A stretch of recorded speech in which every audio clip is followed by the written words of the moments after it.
കഴിഞ്ഞ ഏപ്രിൽ മാസത്തിൽ നടന്ന നിയമസഭാ തെരഞ്ഞെടുപ്പുകൾ അതിൽ ഉണ്ടായ തിരിച്ചടിയെ സംബന്ധിച്ചിടത്തോളം സി പി എമ്മിൻ്റെ കേന്ദ്ര കമ്മിറ്റി ജൂലൈ 11 മുതൽ 13 വരെ 3 ദിവസം യോഗം ചേർന്നിട്ട് വിശദമായ ചർച്ച നടത്തിയിരുന്നു.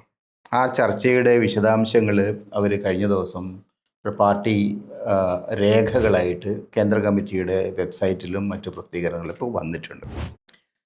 അത് വളരെ 10-20 പേജുള്ള ഈ രേഖ, ഇതിൽ കേരളവുമായിട്ട് ബന്ധപ്പെട്ട 49 പാരഗ്രാഫ്സ്, അതിൽ ആദ്യത്തെ 4-5 പാരഗ്രാഫ്സ് കഴിഞ്ഞാൽ ഏതാണ്ട് 42 പേജ് പാരഗ്രാഫ്സോളം കേരളത്തെക്കുറിച്ചുള്ള വളരെ വിശദമായ ഇൻഡെപ്ത് ആയിട്ടുള്ളൊരു അനാലിസിസാണ്. ഇന്ത്യയുടെ നാനാഭാഗത്തു നിന്നുള്ള കേന്ദ്ര കമ്മിറ്റി മെമ്പർമാരാണ്, വളരെ എക്സ്പീരിയൻസ്ഡ് ആയിട്ടുള്ള പൊളിറ്റീഷ്യൻസ് ആണ് അവർ. ദീർഘമായിട്ടുള്ള ഒരു പഠനത്തിൻ്റെ അടിസ്ഥാനത്തിൽ വന്നിരിക്കുന്ന ഈ രേഖ സത്യത്തിൽ കേരളത്തിലെ സി പി എമ്മിൽ ഇപ്പോഴും വേണ്ട വിധം ചർച്ച ചെയ്യപ്പെട്ടിട്ടുണ്ടോ എന്ന് ചോദിച്ചാൽ അങ്ങനെ ഒരു ചർച്ച നടക്കുന്നതിൻ്റെ ലക്ഷണങ്ങൾ നമുക്ക് പുറത്ത് കാണാൻ കഴിയുന്ന. എനിക്ക് ആദ്യമായിട്ട് അതിനെക്കുറിച്ച് ഒരു തോന്നൽ വന്നത് ഇവിടെ മലപ്പുറത്ത് കാളികാവിലോ മറ്റോ കുഞ്ഞാലിയുടെ ഒരു മീറ്റിങ്ങിൽ എൻ ഷംസീർ അദ്ദേഹം ചില കാര്യങ്ങൾ വെട്ടിത്തുറന്ന് പറഞ്ഞു. പക്ഷെ ആ വെട്ടിത്തുറന്ന കാര്യങ്ങളൊക്കെ ഈ രേഖയിലുള്ളതാണ്. രേഖയിലുള്ള ഇല്ലാത്ത ഒരു വാക്ക് പോലും ഷംസീർ പറഞ്ഞിട്ട്, പക്ഷെ അതെന്തോ വലിയൊരു ഷംസീറിന്റെ ഭാഗത്തുള്ള ഒരു പൊട്ടിത്തെറിയാണ് എന്ന മട്ടിലാണ് കേരളത്തിലെ മാധ്യമങ്ങൾ വ്യാഖ്യാനിക്കുന്നത്. അപ്പോൾ ഇത് സത്യത്തിൽ ഒന്നുകിൽ മാധ്യമങ്ങൾക്ക് കാര്യങ്ങൾ വായിച്ചു നോക്കാത്തതിൻ്റെ പ്രശ്നമായിരിക്കും, അല്ലെങ്കിൽ എന്തുകൊണ്ട് ഷംസീർ ഒഴിച്ച് വേറെ ആരും ഈ പുസ്തകം വായിച്ചില്ലെന്ന് വരുമോ? എന്തായാലും ശരി, വേറെ ആരും ആ തരത്തിലുള്ള ഷാർപ്പായിട്ടുള്ള ഒരു കമൻ്ററി നടത്തുന്നതായിട്ട് കാണുന്നില്ല. എന്തുകൊണ്ടാണ് കേന്ദ്ര കമ്മിറ്റിയുടെ രേഖ കേരളത്തിൽ തമസ്കരിച്ചു എന്ന് നമുക്ക് പറയാൻ കഴിയില്ല, കാരണം രേഖ ലഭ്യമാണ്. വേണ്ട വിധം ഈ രേഖ ചർച്ച ചെയ്യപ്പെടാതെ പോകുന്നത്? അത് എല്ലാവരിലേക്കും അതെത്തണമെന്നില്ല എന്നൊരു താല്പര്യം അവർക്കുണ്ടാവും. കാരണം എല്ലാവരിലേക്ക് എത്തണമെങ്കിൽ അത് മലയാള പരിഭാഷ തയ്യാറാക്കി ചിന്തയിലോ ദേശാഭിമാനിയിലോ ഒക്കെ കൊടുക്കേണ്ടതാണല്ലോ. ഇംഗ്ലീഷിലുള്ള രേഖയാണ്. അപ്പോൾ ആ രേഖ ചില മേഖലകളിൽ, ഇപ്പോൾ ബ്രാഞ്ചുകളിൽ വരെ എത്തുമോ സംശയമാണ്. റിപ്പോർട്ടിങ്ങിന് വേണ്ടിയുള്ള ഒരു സംവിധാനമായിട്ട് അത് ഉപയോഗിക്കുള്ളൂ. പൊതുവെ അങ്ങനെയാണ് ചെയ്യുക. അതിൽ തന്നെ പല കാര്യങ്ങളും അങ്ങനെ റിപ്പോർട്ട് ചെയ്യണമെന്നുമില്ല. ഷംസീർ ചെയ്തത് അതിനകത്തുള്ള പ്രധാനപ്പെട്ട കാര്യങ്ങൾ ഒരു പൊതുയോഗത്തിൽ പറഞ്ഞു എന്നുള്ളതാണ്. പൊതുയോഗത്തിൽ അങ്ങനെ ആരും ഇതൊന്നും പറയാറില്ല. അതെ, പാർട്ടി റിപ്പോർട്ടിങ്ങിൽ പറയും. പൊതുയോഗങ്ങളിൽ അത് പറഞ്ഞു എന്നുള്ളതുകൊണ്ടാണ് ഷംസീറിൻ്റെ പ്രശ്നം ശ്രദ്ധിക്കപ്പെട്ടത്. ഷംസീർ എന്തോ അതിനകത്തൊരു വെടി പൊട്ടിക്കുന്നുള്ളതായിരിക്കും. ഷംസീർ യഥാർത്ഥത്തിൽ ഈ രേഖയുള്ളതുകൊണ്ട് ഷംസീറിന് വേറെ പ്രശ്നങ്ങളൊന്നുമില്ല. ആ രേഖയെ ബേസ് ചെയ്തിട്ടാണ് ആ കാര്യങ്ങളാണ് അദ്ദേഹം പാർട്ടി വിരുദ്ധമായിട്ടൊന്നും പറഞ്ഞിട്ടില്ല. പാർട്ടി പറഞ്ഞ കാര്യങ്ങളെ പറഞ്ഞിട്ടുള്ളൂ എന്ന് പറയാം. പക്ഷെ മറ്റു പ്രാസംഗികരൊന്നും മിണ്ടുന്നില്ല എന്നുള്ളതാണ് അതാണ് ഞാൻ ചോദിക്കുന്നത്. ഇതിന് പറയാൻ ബാധ്യസ്ഥരായിട്ടുള്ള ആളുകൾ എന്തുകൊണ്ടാണ് നിശബ്ദരായിട്ടിരിക്കുന്നത്? അത് ഈ വിമർശനങ്ങൾ വളരെ ഷാർപ്പാണ്. ഈ കേരള പാർട്ടിയെക്കുറിച്ച് അതിനകത്ത് വന്നിട്ടുള്ള വിമർശനങ്ങളൊക്കെ പൂർണ്ണമായും കേരളത്തിലെ പാർട്ടി സംവിധാനം തകർന്നിരിക്കുന്നു എന്ന് അക്കമിട്ട് പറയുന്നുണ്ട്. ഈ 6ാമത്തെ പാരഗ്രാഫ് കഴിഞ്ഞാൽ 49ാമത്തെ പാരഗ്രാഫ് വരെ മുഴുവൻ കേരളത്തെക്കുറിച്ച്. അതെ, 20 പേജുള്ള രേഖയ്ക്കകത്ത് ഇത്രയധികം കാര്യങ്ങൾ കേരളത്തെക്കുറിച്ച് പറയണമെങ്കിൽ കേരളത്തിൽ കാര്യമായ കുഴപ്പമുണ്ട് എന്ന് കേന്ദ്ര കമ്മിറ്റിക്ക് തോന്നിയതുകൊണ്ടാണ്. മാത്രമല്ല, അതിനകത്ത് വന്നിട്ടുള്ള വിമർശനങ്ങളുടെ ഉള്ളടക്കം നോക്കിയാൽ കേരളത്തിലെ CPM ഘടകത്തിന് രാഷ്ട്രീയമില്ല എന്നാണ് പരോക്ഷമായിട്ട് പറഞ്ഞു വയ്ക്കുന്നത്. ജനങ്ങളിൽ നിന്ന് അകന്നു പോയിട്ടുണ്ട്, തൊഴിലാളികളിൽ നിന്ന് അകന്നിട്ടുണ്ട്, RSSനെതിരെ ഒരു ക്യാമ്പയിൻ ഇല്ല, BJPയുമായിട്ട് നീക്കുപോക്കുണ്ടോ എന്നുള്ള ധാരണ ജനങ്ങളിൽ ഉണ്ടായി, തുടങ്ങിയുള്ള ധാരാളം കാര്യങ്ങൾ. CPMനെതിരെ ഇടതുപക്ഷത്തുനിന്ന് പോലും വരുന്ന വിമർശനങ്ങൾ, വലതുപക്ഷത്തിൻ്റെ വിമർശനം നമുക്ക് ഒഴിവാക്കാം, ക്രിട്ടിക്കൽ ഇൻസൈഡർ എന്ന് വിളിക്കപ്പെടാവുന്ന ആളുകളുടെ വിമർശനങ്ങൾ ഉൾപ്പെടെ ഈ രേഖയ്ക്കകത്ത് വന്നിട്ടുണ്ട്. അതുകൊണ്ട് തന്നെ അത് നിലവിലുള്ള നേതൃത്വത്തിന് അത് പുറത്തേക്ക് ജനങ്ങളോട് പറയാനുള്ളൊരു മടിയുണ്ട്. അതുകൊണ്ടാണ് അത് ആരും പറയാത്തത്. ഷംസീറിനെ സംബന്ധിച്ച് ഇപ്പോൾ ലൈം ലൈറ്റിൽ വരേണ്ട ഒരു കാര്യമുണ്ട്. കാരണം അദ്ദേഹം ഒതുങ്ങി നിൽക്കുന്ന ഒരാളാണ്. ഇത്തവണ ടിക്കറ്റ് കിട്ടിയില്ല. റിയാസുമായുള്ള മത്സരത്തിലേറെ ഒതുങ്ങിപ്പോയി പരാജയത്തിനായി നിൽക്കുന്ന ഒരാളാണ്. ഷംസീറിൻ്റെ ജില്ലയിലാകട്ടെ കണ്ണൂരിൽ വലിയ കുഴപ്പങ്ങളുണ്ട്. അതുകൊണ്ട് അദ്ദേഹം അതൊരു പൊളിറ്റിക്കൽ ടൂൾ ആ നിലയ്ക്ക് കൂടി ഉപയോഗിച്ചതാണ്. ഇല്ലെങ്കിൽ P ജയരാജനോ K രാഗേഷൊക്കെ പറയേണ്ടതാണ്. ഇത് ആരും പറഞ്ഞിട്ടില്ല. എല്ലാ കാര്യത്തോടും പ്രതികരിക്കുന്ന MV ജയരാജന് പറയാം, അദ്ദേഹം പറഞ്ഞിട്ടില്ല. അപ്പം അതിനകത്ത് ഇങ്ങനൊരു പ്രശ്നമുണ്ട്. കേരളത്തിലെ പാർട്ടി ഘടകം വലിയ കുഴപ്പത്തിലൂടെ പോവുകയാണ് എന്ന് പറയുന്നുണ്ട്. രസകരമായ കാര്യം ഈ ഗവൺമെന്റിനെ കുറിച്ചുള്ള ധാരാളം പാരഗ്രാഫുകളുണ്ട്. ഗവൺമെന്റിന്റെ പ്രവർത്തനം ശരിയായിരുന്നില്ല. തെരഞ്ഞെടുപ്പ് പ്രചാരണത്തിനകത്ത് ഒരൊറ്റയാളെ കേന്ദ്രീകരിച്ചു, മുഖ്യമന്ത്രി മാത്രം കേന്ദ്രീകരിച്ചു. അത് തിരിച്ചടിയായി. ഗവൺമെന്റിന് മേൽ പാർട്ടിക്ക് യാതൊരു നിയന്ത്രണവും ഉണ്ടായിരുന്നില്ല. മുൻകാലത്തേതുപോലെ സബ് കമ്മിറ്റികൾ ഉണ്ടായിരുന്നില്ല. മന്ത്രിമാരെ തിരുത്താൻ നിയന്ത്രിക്കാവുന്ന സംവിധാനം ഉണ്ടായിരുന്നില്ല. എന്ന് വെച്ചാൽ പാർട്ടിക്ക് കഴിഞ്ഞ 10 വർഷക്കാലം ഗവൺമെന്റിൽ യാതൊരു സ്വാധീനം ഉണ്ടായിരുന്നില്ല. അത് ആദ്യമായിട്ടായിരിക്കണം, കേരളത്തിൻ്റെ ചരിത്രത്തിൽ ആദ്യമായിട്ടായിരിക്കും പാർട്ടി, കമ്മ്യൂണിസ്റ്റ് പാർട്ടിയുടെ ഒരു സർക്കാരിൽ കമ്മ്യൂണിസ്റ്റ് പാർട്ടിക്ക് നിയന്ത്രണം ഇല്ലാതെ പോയത്. പിന്നെ ഏത് ഇന്ന് വരെ ഉണ്ടാകാത്ത ഒരു ഏത് തരത്തിലാണ് ഗവൺമെന്റ് മുന്നോട്ട് പോയത്? അതെ. VS ഒക്കെ ഭരിക്കുമ്പോൾ പൂർണ്ണമായിട്ട് ഈ സബ് കമ്മിറ്റികളും കോർഡിനേഷൻ കമ്മിറ്റികളൊക്കെ ഉണ്ടാക്കിയിട്ടാണ് ഭരണം മുന്നോട്ട് കൊണ്ടത്. VSനെ അങ്ങനെയാണ് പിണറായി വിജയൻ മെരുക്കിയത്. അതെ. പക്ഷേ പിണറായി വിജയൻ മുഖ്യമന്ത്രിയായപ്പോൾ അവിടെ സബ് കമ്മിറ്റികളും ഇല്ല, കോർഡിനേഷൻ കമ്മിറ്റികളും ഇല്ല, പാർട്ടി ഘടകങ്ങളും ഇല്ല, LDF ഇല്ല. അങ്ങനെ പോയി. അത് സ്വാഭാവികമായിട്ടും വലിയ വിമർശനം ഉണ്ടാക്കിയിട്ടുണ്ട്. ആ വിമർശനങ്ങൾ അതിൽ ഓരോന്നോരോന്നായിട്ട് എടുത്താൽ 15ാമത്തെ പാരഗ്രാഫ് അതിൽ പറയുന്നത്, the focus of our campaign on development and welfare without putting politics to the fore was not effective. നമ്മുടെ വികസനത്തിലും ക്ഷേമത്തിലും ഊന്നി രാഷ്ട്രീയം പറയാതെയാണ് ഈ തെരഞ്ഞെടുപ്പിൽ പ്രചാരണം നടത്തിയത്. അത് പ്രയോജനം ചെയ്തില്ല എന്നും മാത്രമല്ല കൗണ്ടർ പ്രൊഡക്റ്റീവായി എന്നും പറയുന്നുണ്ട്. രണ്ടാമതായി പറയുന്നത്, we should never forget that unless we integrate development and welfare policies with a political campaign against neoliberal and corporate communal policies, we cannot expect the people to support us. Neoliberal പോളിസീസുമായിട്ടെതിരായിട്ട് corporate communal ശക്തികളുമായിട്ട് അതിനുള്ള ബന്ധങ്ങളെ expose ചെയ്തുകൊണ്ടുള്ള ഒരു രാഷ്ട്രീയ ക്യാമ്പയിനിലേക്ക് പോകാത്ത കാലത്തോളം communist പാർട്ടിയെ ജനങ്ങൾ പിന്തുണയ്ക്കില്ല. യഥാർത്ഥത്തിൽ അതല്ലേ സംഭവിച്ചത്? എന്തായിരുന്നു ക്യാമ്പയിൻ്റെ സ്വഭാവം? എന്തായിരുന്നു ക്യാമ്പയിനിൽ ഉണ്ടായിരുന്നത്? ഇത് എക്സ്പാൻഡ് ചെയ്യുകയാണെങ്കിൽ കേരളത്തിലെ കഴിഞ്ഞ 10 വർഷക്കാലത്തെ രാഷ്ട്രീയത്തിൻ്റെ നേരെയുള്ള അതിശക്തമായ വിമർശനമായിട്ട് കാണേണ്ടത്. അതെ, രാഷ്ട്രീയമായിട്ടാണ് കാര്യങ്ങളെ കണ്ടത്. മാത്രമല്ല വികസനം എന്ന് പറഞ്ഞിട്ട് വലിയ തോതിലുള്ള പ്രചാരണങ്ങൾ കൊണ്ടുവന്നു. അതൊന്നും ജനങ്ങളുടെ ജീവിതവുമായി ബന്ധപ്പെട്ടതായിരുന്നില്ല. കോർപ്പറേറ്റ് മാതൃകയിലുള്ള ഒരു വികസനത്തിന് വേണ്ടിയാണ് പ്രവർത്തിച്ചുകൊണ്ടിരുന്നത്, വലിയ പദ്ധതികൾ. അപ്പോൾ ഈ വലിയ പദ്ധതികൾ വന്നപ്പോൾ താഴെ തട്ടിലെ ജനങ്ങൾക്ക് അതുകൊണ്ട് ഗുണം കിട്ടാതിരിക്കുകയും അവരുടെ ഭൂമി വരെ നഷ്ടപ്പെടുന്ന അവസ്ഥ വരികയും ചെയ്തു എന്നുള്ള പ്രശ്നമുണ്ട്. മാത്രമല്ല BJP മുന്നോട്ട് വെച്ച ഒരു നിയോലിബറൽ നയങ്ങളോട് ഒരു എതിർപ്പിന്റെ സ്വരത്തിൽ സംസാരിക്കാൻ CPM, വർഗീയത അതിൻ്റെ അടിത്തറയിൽ നിന്നൊരു സംഗതിയാണ്. അതെ, വർഗീയതയ്ക്കെതിരെ BJP ഉയർത്തിയ വർഗീയതയ്ക്കെതിരെ ഒരു ചെറുത്തുനിൽപ്പുണ്ടായി. അതുപോലെ ജാതിമത ശക്തികൾ ഉയർത്തിയ വിഭജനത്തിന്റെ വിഭാഗീയതയുടെ ഒരു പൊളിറ്റിക്സ് ഉണ്ടായിരുന്നു. വെള്ളാപ്പള്ളി അടക്കമുള്ളതാണ്. അതിനോടും വളരെ സോഫ്റ്റായിട്ട് ഒരിക്കലും കമ്മ്യൂണിസ്റ്റ് പാർട്ടിയിൽ നിന്ന് ചെയ്യാൻ പാടില്ലാത്ത ഒരു നയസമീപനമാണ് എടുത്തത് എന്നാണ് ഇപ്പോൾ ഈ രേഖയിൽ കമ്മ്യൂണിസ്റ്റ് പാർട്ടിയുടെ നയത്തിൽ നിന്ന് വ്യതിചലനം ഉണ്ടായത്. അതെ, മുമ്പ് തന്നെ കേരളത്തിലെ കമ്മ്യൂണിസ്റ്റ് പാർട്ടി വർഗപരമായ നിലപാടിൽ നിന്ന് പിന്നോട്ട് പോകുന്നത്, അത് വലതുപക്ഷമായിട്ട് കോംപ്രമൈസ് ചെയ്യാണെന്നുള്ള വിമർശനം ഉണ്ടായിരുന്നു. അങ്ങനെ വിമർശിച്ചവരെയൊക്കെ കൊലംകുത്തികളായിട്ട് പാർട്ടി വിരുദ്ധരായിട്ട് പുറന്തള്ളുകയാണ് ചെയ്തത്. പക്ഷേ അങ്ങനെ വിമർശനം ഉന്നയിച്ചവരുടെ ഭാഗത്തായിരുന്നു ശരിയെന്ന്, അവരാണ് യഥാർത്ഥ രാഷ്ട്രീയ വിമർശനം ഉന്നയിച്ചതെന്ന് CPM തന്നെ ഇപ്പോൾ പറയാം. അല്ല, this aspect was not given the necessary importance.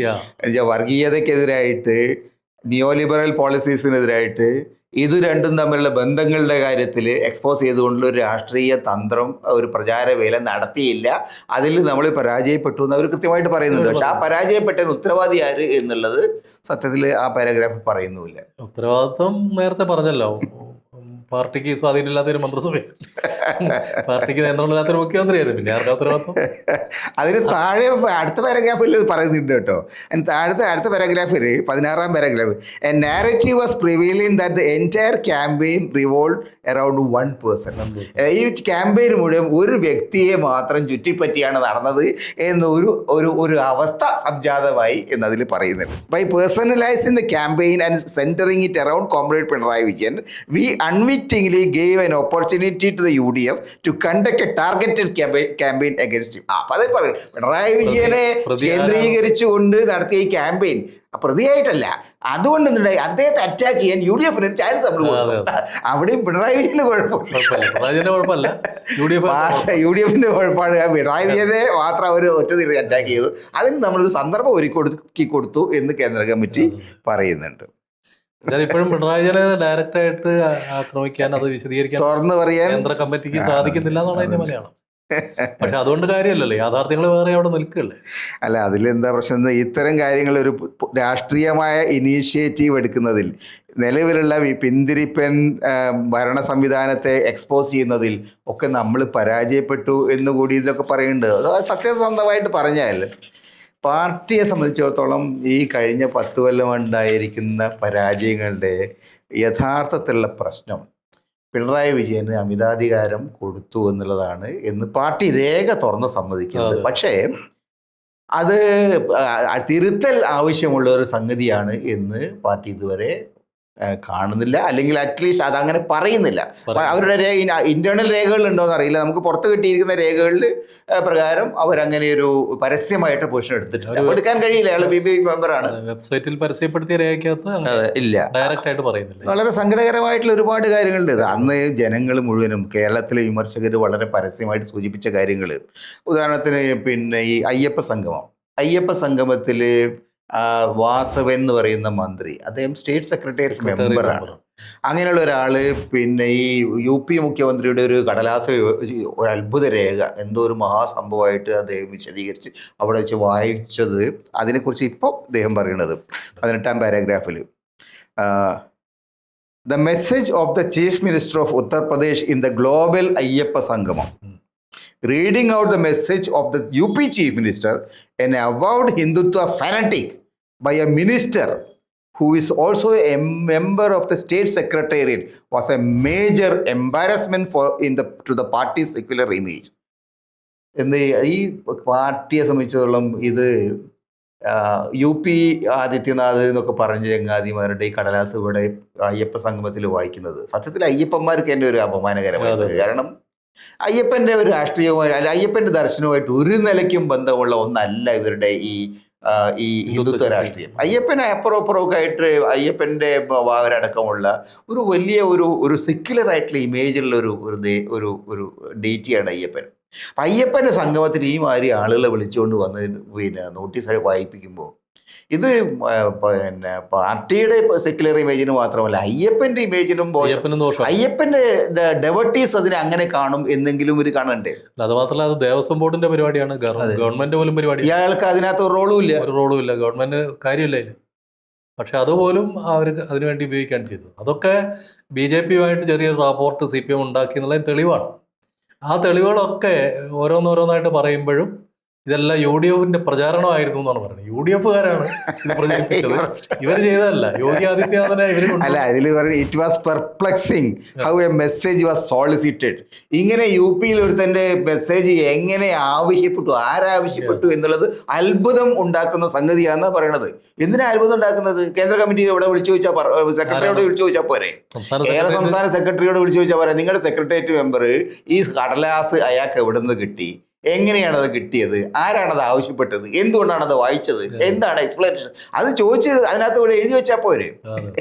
ചോദിച്ചിട്ടുണ്ടാകുമായിരിക്കും, പക്ഷെ രേഖയിലില്ല. അല്ല, അപ്പൊ അന്നേക്ക് നോക്കിയാൽ വളരെ ഗൗരവമുള്ള വെള്ളാപ്പള്ളിയെ കുറിച്ചുള്ള, അതായത് അടുത്ത പാരഗ്രാഫാണ്. Similarly, though the state secretary issued a statement condemning the anti Muslim utterances of Vellappally Natesan, The review self-critically notes that it was not strong in response. Vellappally നടേശന്റെ മുസ്ലിം വിരുദ്ധ പ്രഖ്യാപനം സത്യത്തിൽ ആദ്യം പറഞ്ഞ അങ്ങനെയായിരുന്നില്ല. മുസ്ലിം വിരുദ്ധ പ്രഖ്യാപനമൊന്നും അദ്ദേഹം നടത്തിയതായിട്ട് വെള്ളാപ്പള്ളിയും പറഞ്ഞില്ല. ആ വെള്ളാപ്പള്ളി മുസ്ലിം ലീഗിനെതിരായിട്ടാണ് പറഞ്ഞത് എന്ന് ആ സമയത്ത് CPMന്റെ PB മെമ്പർമാരായ പിണറായി വിജയനും MV ഗോവിന്ദനും പരസ്യമായിട്ട് പ്രഖ്യാപിച്ചിട്ടുണ്ട്. പിന്നെ എങ്ങനെയാ മുസ്ലിം ലീഗ് പെട്ടെന്ന് മുസ്ലിം വിരുദ്ധ പ്രഖ്യാപനം തപ്പി ഇതിനകത്ത് എഴുതി വെച്ചിരിക്കുന്നത്? മുസ്ലിങ്ങൾക്കെതിരായിട്ട് എന്ന് ഇവരിപ്പോൾ ഏകെ പറയുന്നുണ്ട്. ആന്റി മുസ്ലിം അട്ടറൻസസ് ആണ്, മുസ്ലിം വിരുദ്ധ പ്രസ്താവനകൾ എന്ന് ഇപ്പൊ പറയുന്നുണ്ട്. ഈ സംസ്ഥാന കമ്മിറ്റിയുടെ റിപ്പോർട്ട് കേന്ദ്രത്തിലെത്തിയപ്പോൾ എല്ലാവരും കൂടി ചവിട്ടിക്കൂട്ടിയിട്ട് ഇങ്ങനെ ആക്കണമെന്ന് പറഞ്ഞിട്ടുണ്ടാവും. സ്റ്റേറ്റ് കമ്മിറ്റിയുടെ റിപ്പോർട്ടിനെ അതൊക്കെ സ്വീകരിച്ചിട്ടില്ല. അതെ, തള്ളിയിട്ട് പുതിയത് എടുത്താണ്. നമ്മുടെ ചില വേറെ the statement made by some of our leaders about this controversy. ഏത് ലീഡേഴ്സാന്നുള്ളത് ഇതിൽ പറയുന്നില്ല, പക്ഷെ നമുക്കൊക്കെ അറിയാം. വെള്ളാപ്പള്ളി നടേശനെ പിന്നെ ന്യായീകരിച്ചുക, അദ്ദേഹം മുസ്ലിം ലീഗിനെതിരായിട്ട് പ്രസംഗിച്ചത് നിങ്ങൾ എന്തിനാണ് പിന്നെ ശോഭിക്കുന്നത് എന്ന് പറഞ്ഞ ആളുകൾ ആരാ എന്നുള്ളതോടെ അറിയാം. പക്ഷേ ഇതിൽ പറയുന്നത് the statement made by some of our leaders about this controversy, ഈ വിഷയത്തെക്കുറിച്ച് നമ്മുടെ നേതാക്കളിൽ ചിലർ നടത്തിയ പ്രസ്താവനകൾ also contributed to towards further alienation from ജനങ്ങളിൽ നിന്ന് പാർട്ടിയെ കൂടുതൽ അകറ്റി.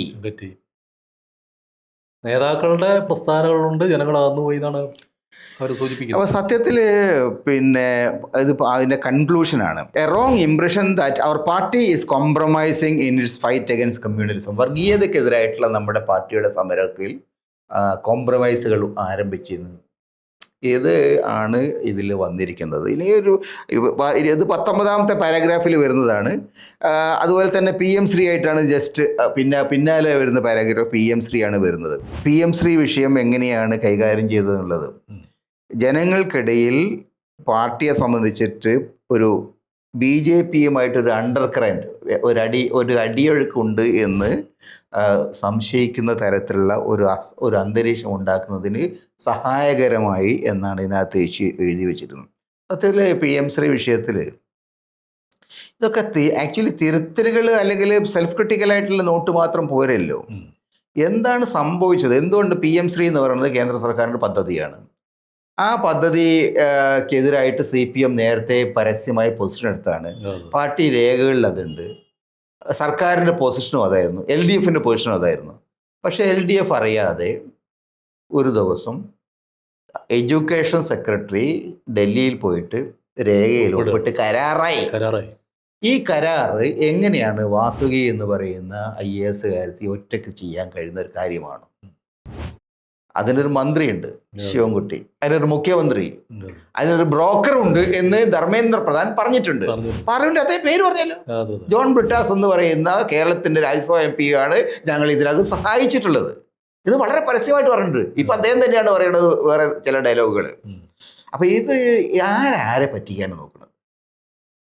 അല്ല, അതിൽ മുമ്പൊക്കെ പാർട്ടിക്ക് ഒരു തെറ്റ് പറ്റിയാൽ അത് മൂടി വയ്ക്കായിരുന്നു. അത് മാധ്യമങ്ങൾ വളച്ചൊടിച്ചാണ്, അമേരിക്കയുടെ കുപ്രചാരണമാണ്, CIA ഇടപെടുന്നതാണ്, വലതുപക്ഷ പിന്തിരിപ്പന്മാരുടെ മൂരാച്ചി തരാണെന്നൊക്കെ പറഞ്ഞ് രക്ഷപ്പെടുകയായിരുന്നു. ഇന്നിപ്പോൾ അത് പറ്റില്ല. കാരണം ഇന്ന് ഇൻഫർമേഷൻ ടെക്നോളജിയിൽ വന്നൊരു മാറ്റത്തിൻ്റെ ഭാഗമായിട്ട് എല്ലാ മനുഷ്യരും കാര്യങ്ങൾ നേരിട്ട് അപ്പോൾ തന്നെ അറിയും. അതുകൊണ്ട് ചില കാര്യങ്ങൾ അഡ്മിറ്റ് ചെയ്യേണ്ടി വരികയാണ്. ഇത് മൂടി വയ്ക്കാൻ പറ്റില്ല. ഇനി ഒരു കാര്യവും പാർട്ടിക്ക് പൂഴ്ത്തി വയ്ക്കാൻ പറ്റാത്ത തരത്തിലുള്ള ഒരു പ്രതിസന്ധി ഉണ്ട്. ആ പ്രതിസന്ധിയാണ് ഈ രേഖയിൽ. ചില കാര്യങ്ങൾ തുറന്നു പറയേണ്ടി വരുന്നുണ്ട്, ചിലത് മൂടി വെക്കേണ്ടി വരുന്നുണ്ട്, ചിലത് അവ്യക്തമായിട്ട് പറയേണ്ടതുണ്ട്. അല്ല, ഈ വിഷയത്തിൽ 3 കഥാപാത്രങ്ങളുടെ എക്സ്പോസ്ഡ് ആണ്. PM ശ്രീ എന്ന് പറയുന്ന ഒരു ഗുണ്ടാമണ്ടിയിൽ കേരളത്തെ ചാടിച്ചത് 3 പേരാണ്. 1 ബന്ധപ്പെട്ട മന്ത്രി ശിവൻകുട്ടി, 2 അതിന്റെ മുഖ്യമന്ത്രി, 3 ഈ ജോൺ ബ്രിട്ടാസ് എന്ന് പറയുന്ന ബ്രോക്കർ. എന്തുകൊണ്ടാണ് ഈ 3 പേർക്കെതിരായിട്ടും പാർട്ടി നടപടി എടുക്കാത്തത് എന്ന് പാർട്ടിക്കാർ ചോദിക്കണ്ടേ?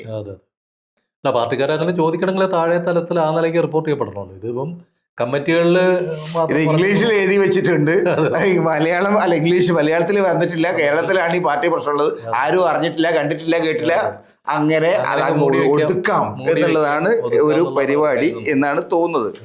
വളരെ ഇത് പക്ഷേ ഈ രേഖ വായിക്കുമ്പോഴേ നമുക്ക് സങ്കടം തോന്നുന്നു. കാരണം ഒരു പാർട്ടി ചെന്നുപെട്ടിരിക്കുന്ന പ്രതിസന്ധി വേറെ 22ാമത്തെ പാരഗ്രാഫിൽ എന്താ പറയുന്നത് അറിയോ?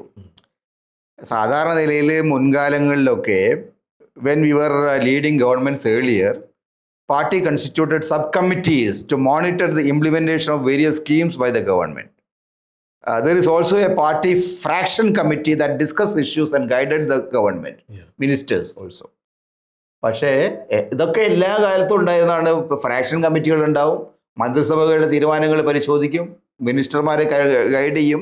അതുപോലെ സർക്കാരിൻ്റെ പദ്ധതികളും പിന്നെ ഇനീഷ്യേറ്റീവ്സും വെൽഫെയർ പദ്ധതി ഇതൊക്കെ കൃത്യമായിട്ട് പരിശോധിച്ചിട്ട് എങ്ങനെ വേണമെന്ന് നിശ്ചയിക്കാനുള്ള സംഗതികളുണ്ടായിരുന്നു, കോർഡിനേഷൻ കമ്മിറ്റി ഉണ്ടായിരുന്നു.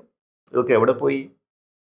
പിണറായി വിജയൻ്റെ ഒരു ഏകാധിപത്യമാണ് ഇതിനെല്ലാം കുഴപ്പത്തിലാക്കിയതാണ് രേഖയിൽ കാണുന്നു. പേര് പറഞ്ഞിട്ടില്ലാതേ ഉള്ളൂ. ഇതൊന്നും സ്വയംഭൂവായിട്ട് നടക്കുന്നതല്ലോ. ഇതൊക്കെ ചെയ്ത ആളുകൾ. അതിൽ ഏറ്റവും വലിയ സംഗതി എന്താ വെച്ചാൽ,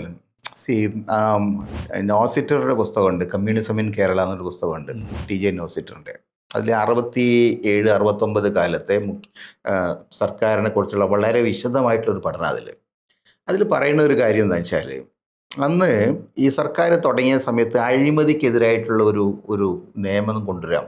അഴിമതി തടയൽ ഒരു നിർമ്മാർജ്ജന നിയമം കൊണ്ടുവരാമെന്ന് അവരുടെ കമ്മിറ്റിയിൽ തീരുമാനമായി. മുസ്ലിം ലീഗ് അതിശക്തമായിട്ട് അതിനു വേണ്ടി വാദിച്ചു. കാരണം അഴിമതി വലിയൊരു പ്രശ്നമായിട്ട്, അഴിമതി ആരോപണങ്ങൾ. അപ്പം അതിനെതിരായിട്ട് കൃത്യമായിട്ട് ഒരു അഴിമതി നിർമ്മാർജ്ജന നിയമം EMS അംഗീകരിച്ചു. അപ്പം പക്ഷേ അതിൽ CPMകാരായ പല ആളുകൾക്കെതിരായിട്ടും ആരോപണം വന്നു. CPM അനുകൂലിച്ചിരുന്ന PK കുഞ്ഞിനെ പോലുള്ള ആളുകൾക്കെതിരായിട്ടും ആരോപണം വന്നു. വെല്ലിംഗ്ടൺ എന്ന് പറഞ്ഞിട്ടൊരു കഥാപാത്രം ഉണ്ടായിരുന്നു. വെല്ലിംഗ്ടൺ ആരോഗ്യമന്ത്രി, അയാൾക്കെതിരായിട്ടും ആരോപണം വന്നു. അപ്പം CPM മന്ത്രിമാർക്കും CPMന്റെ അനുകൂലിക്കുന്ന മന്ത്രിമാർക്കെതിരായിട്ടുള്ള അഴിമതി ആരോപണമൊന്നും പാർട്ടി അംഗീകരിക്കാൻ തയ്യാറായില്ല. അതാണ് അന്നുണ്ടായിരുന്ന പ്രധാനപ്പെട്ട പ്രശ്നം. പകരം നമ്മുടെ MN ഗോവിന്ദൻ നായർക്കെതിരായിട്ട് TV തോമസിനെതിരായിട്ടൊക്കെ നടപടി വന്നു. അങ്ങനെയാണ് മന്ത്രിസഭ പൊളിഞ്ഞത്. അപ്പോൾ ഇത്തരം കാര്യങ്ങളിൽ പാർട്ടി സംവിധാനമാണ് പറഞ്ഞത്. പാർട്ടിയുടെ MP മാരോ പാർട്ടിയുടെ മന്ത്രിമാരോ പാർട്ടി അനുകൂലിക്കുന്ന മന്ത്രിമാരോ അഴിമതിക്കാരാണ് എന്ന് മുന്നണിയിലെ മറ്റു പാർട്ടികൾ പറഞ്ഞാൽ ഞങ്ങൾക്ക് സമ്മതിക്കാൻ കഴിയില്ല. പാർട്ടിയെ സംബന്ധിച്ചിടത്തോളം അത് പാർട്ടി പരിശോധിക്കും എന്നുള്ളതാണ്. അത് സുന്ദരയ്യ എടുത്ത പൊസിഷൻ.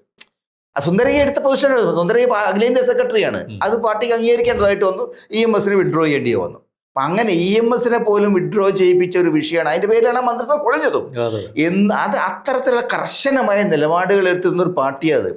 ഇപ്പോൾ ഇവിടെ കോർഡിനേഷനും ഇല്ല, പരിശോധനയില്ല, ചിന്തയില്ല. BJP ഓഫീസിൽ പോയിട്ട് ഒപ്പിട്ട് കൊടുക്കുന്ന ആൾ ബ്രോക്കർമാർ ഇപ്പോഴും അവിടെ ഇരിക്കുന്നുമുണ്ട്. ഈ ഒരു അവസ്ഥ CPMനെ സംബന്ധിച്ചിടത്തോളം എങ്ങനെയാണ് അവർക്ക് ജനങ്ങളുടെ മുമ്പിൽ വിശദീകരിക്കാൻ കഴിയുന്നുള്ളത് പ്രശ്നം? അല്ല, അതിൽ ആ രേഖയിലുള്ള ഏറ്റവും ദയനീയമായ ഒരു കാര്യം തെരഞ്ഞെടുപ്പ് കാലത്ത് പോലും സജീവമല്ലാത്ത പാർട്ടി മെമ്പർമാരുണ്ടെന്നാണ്. അതെ, അവർ വേറെ വഴിക്ക് പോയി. സാധാരണ നിലയ്ക്ക് പാർട്ടി മെമ്പർമാർ വേറെ പ്രവർത്തനങ്ങളിലൊന്നും വന്നില്ലെങ്കിലും തെരഞ്ഞെടുപ്പ് കാലത്ത് സജീവമാവാറുണ്ട്. ഇപ്പോൾ വന്ന് തെരഞ്ഞെടുപ്പ് പോലും സജീവമായി പങ്കെടുക്കാത്ത പാർട്ടി മെമ്പർമാരുണ്ട്. തെരഞ്ഞെടുപ്പിൽ പാർട്ടി സ്ഥാനാർത്ഥിക്കെതിരെ വോട്ട് ചെയ്യുന്ന പാർട്ടി മെമ്പർമാരുണ്ട്. അവർക്ക് വേണ്ടി പ്രവർത്തിക്കുന്ന പാർട്ടിയിൽ വേറുന്ന കമ്മിറ്റി അംഗങ്ങളുണ്ട്. അതെല്ലാം ഈ രേഖയ്ക്കകത്ത് പറയുന്നുണ്ട്. അതിനർത്ഥം ഒരു രാഷ്ട്രീയ പാർട്ടി എന്ന നിലയ്ക്ക്, ഒരു കമ്മ്യൂണിസ്റ്റ് പാർട്ടി എന്ന നിലയ്ക്ക് CPM അതിൻ്റെ തകർച്ചയുടെ നെല്ലിപ്പടിയിലെത്തിയെന്നാണ്. ജനങ്ങൾ കൈവിട്ട ഒരു പാർട്ടിക്ക് പിന്നെ ധാർമ്മികമായിട്ട് നിലനിൽക്കാനുള്ള യാതൊരു അധികാരമില്ല. ഇതെങ്ങനെ തിരുത്തുന്നുള്ളതാണ്. എങ്ങനെ തിരുത്തുന്നുള്ളതിനെ കുറിച്ച് അവർ മുന്നോട്ട് വയ്ക്കുന്ന കാര്യങ്ങളൊക്കെ വസ്തുതാപരമാണോ എന്നുള്ളത് നമുക്ക് പരിശോധിക്കേണ്ടതുണ്ട്. വേറെ അവസരത്തിൽ നമുക്കത് അല്ല, അവരുടെ പാർട്ടിയുടെ വിശാലമായ സമ്മേളനം കോഴിക്കോട്ട് അടുത്ത മാസം ചേരാൻ പോവുകയാണ്. ആ സമയത്ത് തിരുത്തലുകൾ നടക്കും എന്നുള്ളൊരു പ്രതീക്ഷ MA ബേബി എന്താ പറയുക ഭംഗ്യന്തരയാണ്. ഇൻഡയറക്റ്റ് ആയിട്ട് അവിടെ എന്ത് നടക്കുന്നു എനിക്ക് ഇവിടെ പറയാൻ കഴിയില്ല, അവിടെ എന്തോ സംഭവിച്ചേക്കാം എന്ന മറ്റുള്ളൊരു പ്രചാരവേല ഒരു വാക്ക് അദ്ദേഹം പറഞ്ഞിട്ടുണ്ട്. പക്ഷെ അതിനുള്ള ശേഷി ഇന്ന് കേരളത്തിലെ പാർട്ടിക്കും ഇന്ത്യയിലെ പാർട്ടിക്കും ഉണ്ടോ തുടങ്ങിയ ഒരുപാട് പ്രശ്നങ്ങൾ ഗൗരവത്തോടുകൂടി പരിശോധിക്കേണ്ടത് പാർട്ടിയുടെ ചരിത്രത്തിൻ്റെ പശ്ചാത്തലത്തിൽ, പാർട്ടിയുടെ മുൻകാല അനുഭവങ്ങളുടെ പശ്ചാത്തലത്തിൽ, കേരളത്തിൽ ഇന്ന് ഈ പാർട്ടി എത്തിപ്പെട്ടിരിക്കുന്ന ഒരു ഗൗരവമുള്ള പ്രതിസന്ധിയുടെ പശ്ചാത്തലത്തിൽ അതൊക്കെ പരിശോധിക്കേണ്ടതാണ്. ഏതായാലും നമ്മളിപ്പോൾ 22ാമത്തെ പാരഗ്രാഫിലാണ് എത്തിയിരിക്കുന്നത്. ഇനി 49 വരെ ഏതാണ്ട് 10, 22, 25 പാരഗ്രാഫ്സ് നമ്മൾ പോകാനുണ്ട്. തീർച്ചയായും അടുത്തൊരു അവസരത്തിൽ ആ കാര്യങ്ങളിലേക്ക് കൂടുതൽ ഗൗരവത്തോടുകൂടി ചർച്ച ചെയ്യാം എന്നാണ് വിചാരിക്കുന്നത്.